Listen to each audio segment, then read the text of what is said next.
ഒരു പെണ്ണിനെ ഇഷ്ടപ്പെട്ടാൽ ആ പെണ്ണിനെ വളക്കാൻ വേണ്ടിട്ട് 2 കൊല്ലൊക്കെ വെറുതെ കളയും.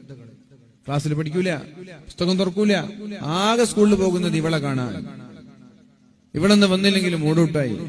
അങ്ങനെ അവളൊന്ന് ചിരിച്ച് നമ്പർ അങ്ങോട്ട് കൊടുക്കാൻ 2 വർഷം, നമ്പർ കൊടുത്തിട്ടൊന്ന് സെറ്റാവാൻ 2 വർഷം, 4 വർഷം ഒരു പെണ്ണിന് വേണ്ടി കഴിഞ്ഞു. എന്നിട്ട് ഈ പെണ്ണിന് വേണ്ടി 4 വർഷം കഴിഞ്ഞിട്ട് കല്യാണം കഴിഞ്ഞാലോ? ഇതപ്പോ പോക്കറാക്കാന്ന് വെച്ച പോലെയുള്ള അവസ്ഥയാണ്. ഇതപ്പോ പോക്കറാക്ക. ഈ പെണ്ണിനാണ് ഞാൻ 4 വർഷം സമയം കഴിഞ്ഞത്.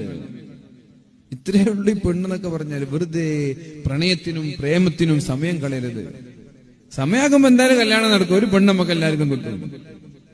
സമയാകുമ്പോ എന്തായാലും ഒരു പെണ്ണ് കിട്ടും, കല്യാണം കഴിക്കണം.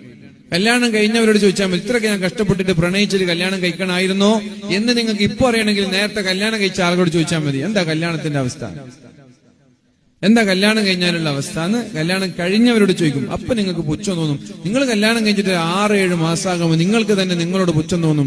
പഠിച്ചോനെ, ഇതിനു വേണ്ടി ഞാൻ ഇത്രയൊക്കെ റോസാപ്പൂവും പൊന്നും പണവും ഗിഫ്റ്റും സമ്മാനങ്ങളും കൊടുത്ത് എല്ലാ ദിവസവും എന്റെ ജോലിയും എന്റെ വരുമാനവും എന്റെ പഠനവും എന്റെ വായനയും എല്ലാം ഒഴിവാക്കി ഇങ്ങനെ ഇവൾക്ക് വേണ്ടി ത്യാഗം ചെയ്തത് ഇതിനു വേണ്ടിയായിരുന്നു.